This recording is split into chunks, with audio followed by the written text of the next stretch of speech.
अनंत संभावनाओं का मंच, डिजिटल युग की नई नई खोजें। एक्स, फेसबुक, व्हाट्सएप और इंस्टाग्राम, दुनिया जुड़ती है बस एक क्लिक में। लेकिन साइबर फ्रॉड से रहें सावधान। फेक न्यूज, धोखाधड़ी और हैकिंग बन रहे हैं ठगी का नया ठिकाना। अब सुरक्षा है आपके हाथों में।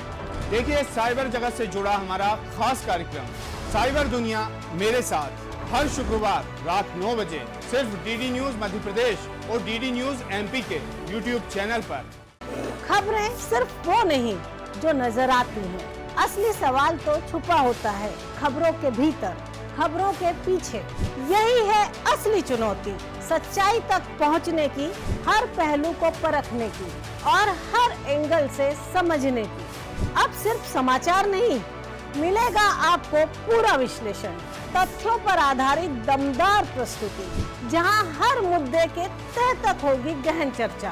देखिए इनसाइट विद दीप्ति चौरसिया हर शुक्रवार और शनिवार रात 8 बजे सिर्फ दूरदर्शन मध्य प्रदेश और डीडी न्यूज एमपी के यूट्यूब चैनल पर। दूरदर्शन आपका, किसी सेठ का नहीं, इसलिए मुद्दे और विषय आपके होने चाहिए। क्यों देखें आप आधी अधूरी न्यूज, क्यों सुने एक तरफा व्यूज। अब बहुत हुआ, क्योंकि आप और आपका समय फालतू नहीं है, इसलिए अब वही जो आपको जानना है जरूरी। अब देखिए खबरों की सही रिसर्च और उसका सटीक विश्लेषण। देखिए रिसर्च एंड न्यूज एनालिसिस मेरे साथ रात 9 बजे आपके अपने चैनल दूरदर्शन मध्य प्रदेश और डीडी न्यूज एमपी के तमाम सोशल मीडिया प्लेटफॉर्म्स पर। मध्य प्रदेश के कोने कोने से आ रही हैं वो कहानियां जो आपके जीवन में लाएंगी हौसला और उम्मीद, जो आपकी जिंदगी में देंगी हौसला और सकारात्मकता।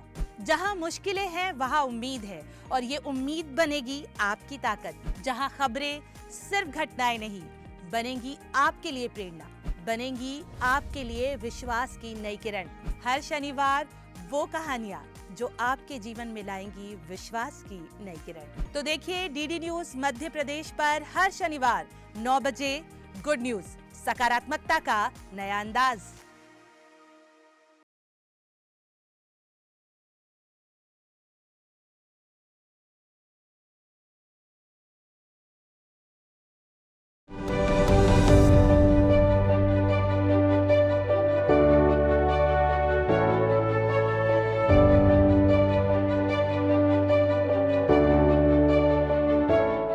नमस्कार, मैं हूं श्रेयस द्विवेदी और डीडी न्यूज एमपी पर हमारे इस शो एमपी रिपोर्ट में आपका बहुत स्वागत है। न्यूज मित्रों, देश की ग्रामीण व्यवस्था और रोजगार नीति में बड़े बदलाव की आहट के बीच जी राम जी को लेकर सियासत तेज हो गई है।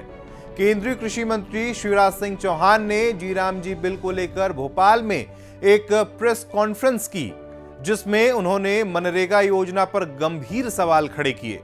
शिवराज सिंह चौहान ने मनरेगा को भ्रष्टाचार का पर्याय बताते हुए कहा कि मजदूरों के नाम पर बनी यह योजना जमीनी स्तर पर अपने उद्देश्य से भटक गई है।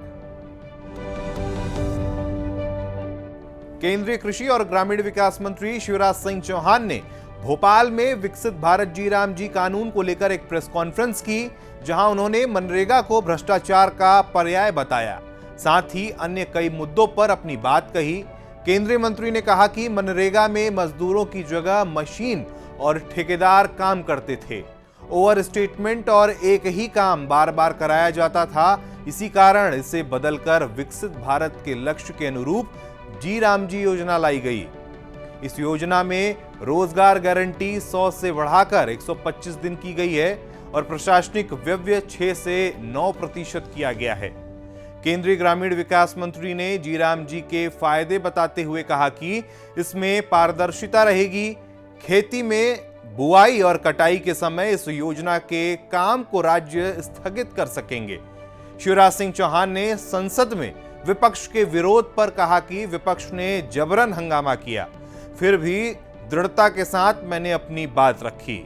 पंजाब में एक दिन का विधानसभा का सत्र हो रहा है, जिसमें इस कानून के खिलाफ प्रस्ताव लाने की बात कही जा रही है। यह संवैधानिक संसदीय व्यवस्था के खिलाफ है। यह अमर्यादित अंध विरोध है। मनरेगा योजना अस्तित्व में आई थी, उसके पहले भी कई रोजगार से संबंधित योजनाएं, संपूर्ण ग्रामीण रोजगार योजना, काम के बदले अनाज योजना, जवाहर रोजगार योजना, एक के बाद एक आई, कुछ समय काम किया और फिर या तो उनका स्वरूप बदला या योजना बदल दी गई।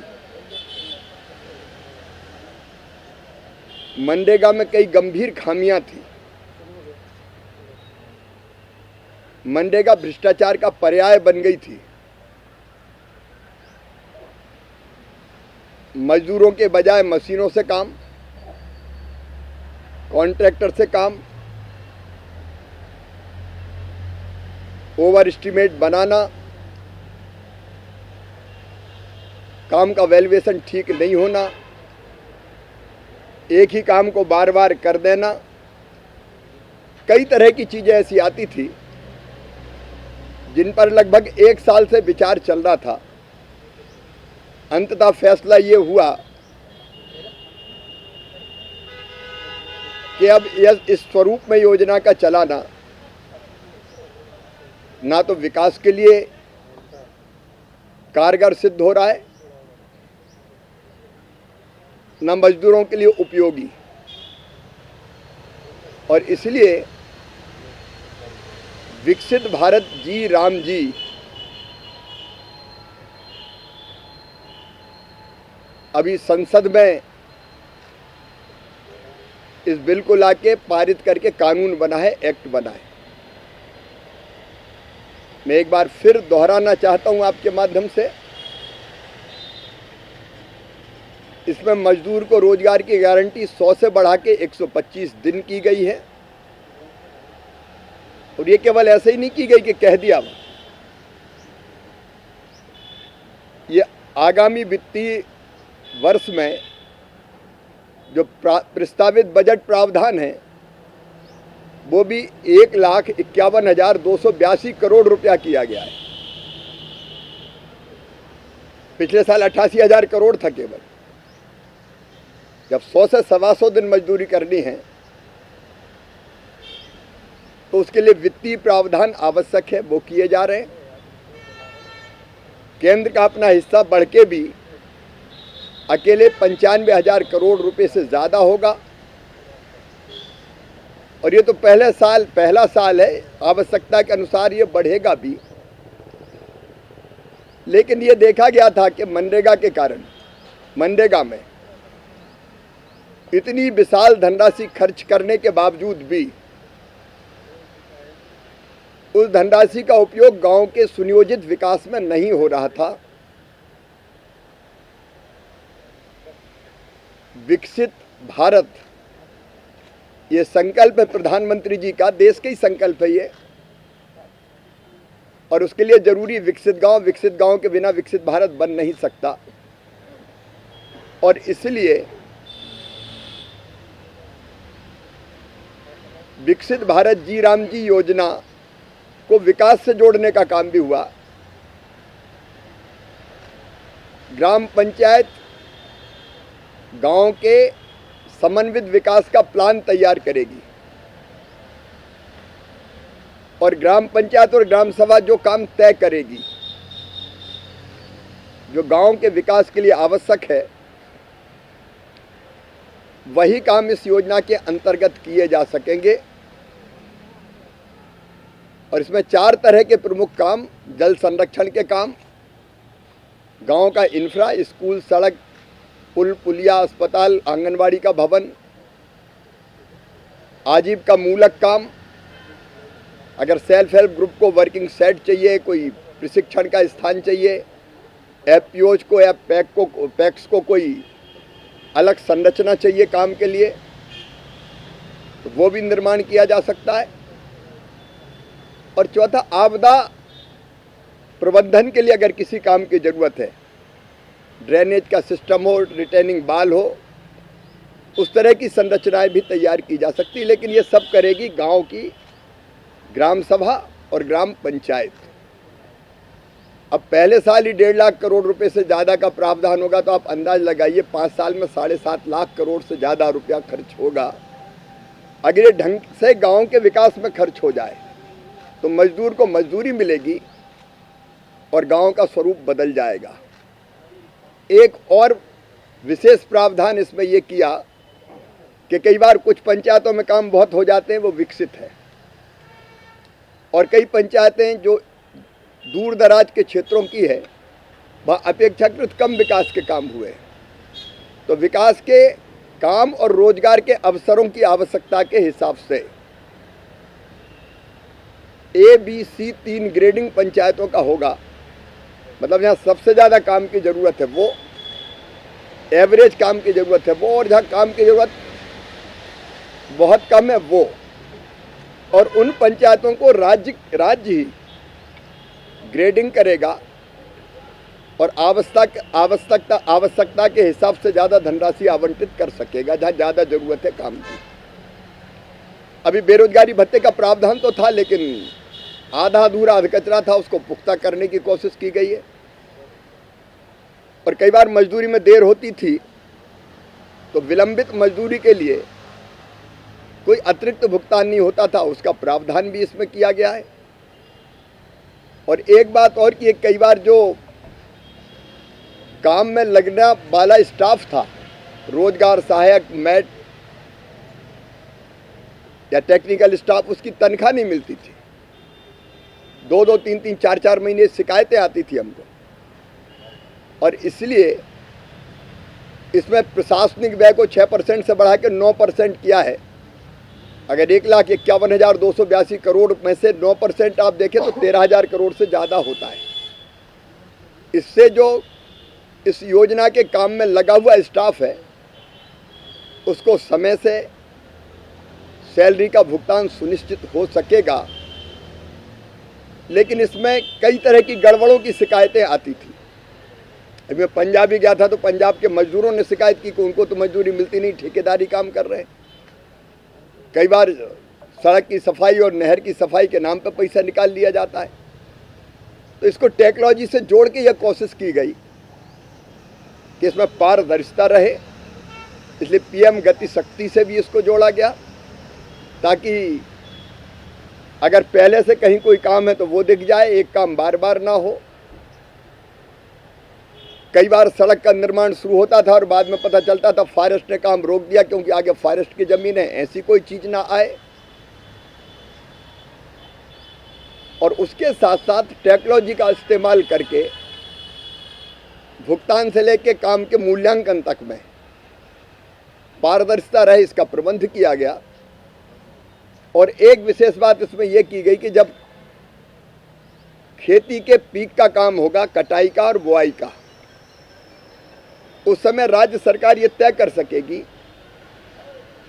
कि इस समय कृषि में श्रम की आवश्यकता है, इसलिए अधिकतम 365 दिन में से 60 दिन अलग अलग हिस्सों में भी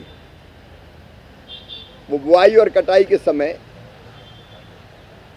इस योजना के अंतर्गत काम को स्थगित कर सकेगी। एक स्वयंपूर्ण योजना है। संसद में मैंने दोनों सदनों में इस पे 8 लोकसभा में 8 घंटे से ज़्यादा बहस हुई। मैं 1:30 बजे रात तक बैठ के एक एक सांसद के सुझाव को या उन्होंने जो कहा उसको नोट करता रहा। लेकिन प्रतिपक्ष कि हमारे मित्र चाहे कांग्रेस हो या बाकी प्रतिपक्षी पार्टियां, मैंने पहले ही कहा था कि मैं आप सबको सुन रहा हूं, मेरा जवाब जरूर सुनना। लेकिन उन्होंने जवाब सुना नहीं, केवल हो हल्ला मचाया। कोशिश की गई कि मैं अपनी बात ना कह सकूं, संसद की मर्यादाओं की धज्जी उड़ाई गई, लेकिन फिर भी मैंने दृढ़ता के साथ अपनी बात रखी। सच यह है कि यह योजना मजदूर के लिए भी बहुत उपयोगी है, विकास के लिए वरदान सिद्ध होगी, गांव के विकास के लिए। और उसके साथ साथ इसमें कृषि को भी ध्यान में रखा गया है। वहीं शिवराज सिंह ने पंजाब को करप्शन से ग्रसित बताया। उन्होंने कहा कि आधे से अधिक गांव का ऑडिट ही नहीं हुआ, भ्रष्टाचार करने वालों के खिलाफ कार्रवाई ही नहीं हुई, मजदूर कह रहे हैं उन्हें भुगतान ही नहीं मिलता। उन्होंने यह भी कहा कि ओवर स्टेटमेंट बनाना, एक ही काम को बार बार दिखाना और फाइलों में खर्च बढ़ा चढ़ाकर दिखाना अब आम बात बन गई थी। यही वजह है कि इस पूरी योजना को लेकर पिछले 1 साल से गहन मंथन चल रहा था। शिवराज सिंह चौहान ने संकेत दिए कि सरकार अब ग्रामीण रोजगार योजनाओं को पारदर्शी, ईमानदार और वास्तव में गरीबों तक पहुंचाने वाली बनाने की दिशा में काम कर रही है। वहीं जी राम जी बिल उसी सोच का हिस्सा है जिससे भ्रष्टाचार पर लगाम लगाई जा सके और योजनाओं का लाभ सही व्यक्ति तक पहुंचे। लेकिन आज आश्चर्य, पंजाब में विधानसभा का 1 दिन का सत्र हो रहा है और उसमें एजेंडे भी ये शामिल है कि संसद द्वारा पारित इस कानून के खिलाफ बात की जाएगी। कोई प्रस्ताव पारित करने की बात है। अब संसद में अगर कोई कानून बना है, विधानसभा में उसके खिलाफ प्रस्ताव पारित करना, यह हमारे फेडरल स्ट्रक्चर, संघीय ढांचे की मूल भावना के और स्पिरिट के खिलाफ। क्या राज्य की विधानसभा कोई अधिनियम बनाए तो जिला पंचायत और जनपद पंचायत और ग्राम पंचायत उसका प्रस्ताव पारित करके विरोध करिए, उचित होगा? संसद द्वारा पारित कानून उसको मानने के लिए सारे राज्य हो, केंद्र हो, उनकी प्रतिबद्धता रहती है। ये पंजाब सरकार या पंजाब विधानसभा में जो बाकी दल कर रहे हैं, ये अलोकतांत्रिक है, अमर्यादित है, संविधान की मूल भावना के खिलाफ है, ये अंध विरोध है। हमें तो केवल विरोध करना है, इसके लिए विरोध करेंगे। आप चर्चा में जवाब ना सुनो और प्रतिपक्ष इतना जिम्मेदार हो जाए, विशेषकर कांग्रेस, कि इतने महत्वपूर्ण बिल पर नेता प्रतिपक्षी लोकसभा से गायब रहे, संसद से गायब रहें। जब संसद में चर्चा होगी गायब रहेंगे, चर्चा का उत्तर सुनेंगे नहीं,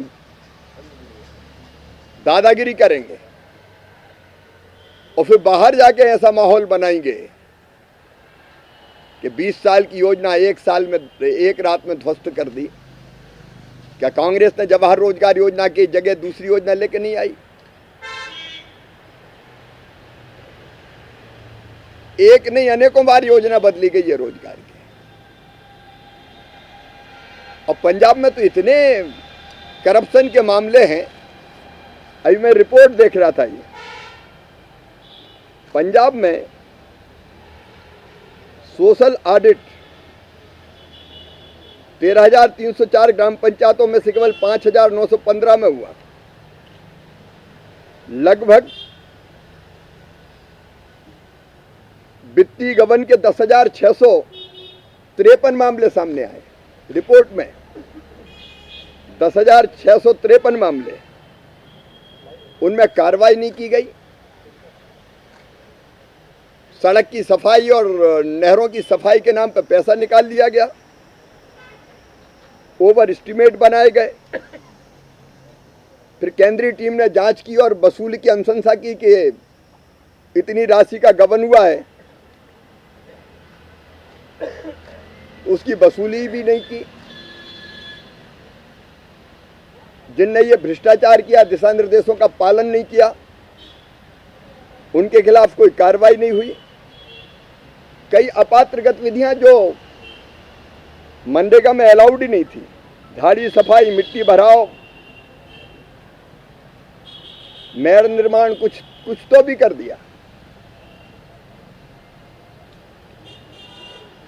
अनियमित व्यय किया है।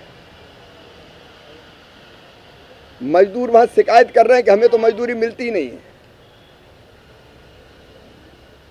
अब भ्रष्टाचार दूर करने के लिए काम नहीं करते, अगर पकड़ा जाता तो कार्रवाई नहीं करते, और संसद में प्रस्ताव पारित करने की बात, विधानसभा में कानून के खिलाफ प्रस्ताव पारित करने की बात करते हैं। ये अलोकतांत्रिक है। हम इसकी घोर इस सोच की मैं निंदा करता हूं। योजना को लेके सरकार सारी स्थितियां स्पष्ट कर रही है। ये बहुत उपयोगी योजना है। प्रधानमंत्री जी को मैं इस कानून और योजना के लिए बधाई देता हूं, और विपक्षी दलों के मित्रों से यह आग्रह करना चाहता हूं कि अंध विरोध करने के बजाय इस योजना का उपयोग राज्य के मजदूरों के हित में करें, गांव के विकास के लिए करें। इस योजना को ढंग से जमीन पर उतारकर अपने राज्य के ग्रामीण क्षेत्र के विकास, मजदूर और किसान कल्याण के काम में वो जुटे। कुल मिलाकर जी राम जी को लेकर सरकार का दावा है कि यह पहल ग्रामीण रोजगार व्यवस्था को भ्रष्टाचार से मुक्त और अधिक पारदर्शी बनाने की दिशा में एक बड़ा कदम है। केंद्रीय कृषि मंत्री शिवराज सिंह चौहान के मुताबिक पुरानी योजनाओं में सामने आई खामियों को दूर करने और मजदूरों को उनका हक दिलाने के लिए यह व्यवस्था लाई जा रही है। तो आज के लिए एमपी रिपोर्ट में बस इतना ही। आपसे हमारी अगली मुलाकात होगी कल रात 8 बजे इसी पते पर। तब तक खुश रहिए, स्वस्थ रहिए। नमस्कार।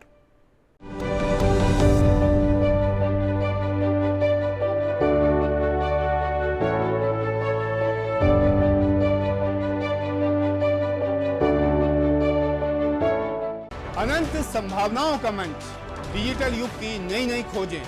एक्स, फेसबुक, व्हाट्सएप और इंस्टाग्राम, दुनिया जुड़ती है बस एक क्लिक में। लेकिन साइबर फ्रॉड से रहें सावधान। फेक न्यूज, धोखाधड़ी और हैकिंग बन रहे हैं ठगी का नया ठिकाना। अब सुरक्षा है आपके हाथों में। देखिए साइबर जगत से जुड़ा हमारा खास कार्यक्रम साइबर दुनिया मेरे साथ, हर शुक्रवार रात 9 बजे सिर्फ डीडी न्यूज मध्य प्रदेश और डीडी न्यूज एमपी के यूट्यूब चैनल पर। खबरें सिर्फ वो नहीं जो नजर आती हैं, असली सवाल तो छुपा होता है खबरों के भीतर, खबरों के पीछे। यही है असली चुनौती, सच्चाई तक पहुंचने की, हर पहलू को परखने की और हर एंगल से समझने की। अब सिर्फ समाचार नहीं, मिलेगा आपको पूरा विश्लेषण, तथ्यों पर आधारित दमदार प्रस्तुति, जहां हर मुद्दे के तह तक होगी गहन चर्चा। देखिए इनसाइट विद दीप्ति चौरसिया हर शुक्रवार और शनिवार रात 8 बजे सिर्फ दूरदर्शन मध्य प्रदेश और डीडी न्यूज एमपी के यूट्यूब चैनल पर। दूरदर्शन आपका, किसी सेठ का नहीं। इसलिए मुद्दे और विषय आपके होने चाहिए। क्यों देखें आप आधी अधूरी न्यूज, क्यों सुने एक तरफा व्यूज। अब बहुत हुआ, क्योंकि आप और आपका समय फालतू नहीं है, इसलिए अब वही जो आपको जानना है जरूरी। अब देखिए खबरों की सही रिसर्च और उसका सटीक विश्लेषण। देखिए रिसर्च एंड न्यूज एनालिसिस मेरे साथ रात 9 बजे आपके अपने चैनल दूरदर्शन मध्य प्रदेश और डीडी न्यूज एमपी के तमाम सोशल मीडिया प्लेटफॉर्म्स पर। मध्य प्रदेश के कोने कोने से आ रही हैं वो कहानियां जो आपके जीवन में लाएंगी हौसला और उम्मीद, जो आपकी जिंदगी में देंगी हौसला और सकारात्मकता। जहां मुश्किलें हैं वहां उम्मीद है, और ये उम्मीद बनेगी आपकी ताकत। जहां खबरें सिर्फ घटनाएं नहीं, बनेंगी आपके लिए प्रेरणा, बनेंगी आपके लिए विश्वास की नई किरण। हर शनिवार वो कहानियां जो आपके जीवन में लाएंगी विश्वास की नई किरण। तो देखिए डीडी न्यूज मध्य प्रदेश पर हर शनिवार 9 बजे गुड न्यूज, सकारात्मकता का नया अंदाज।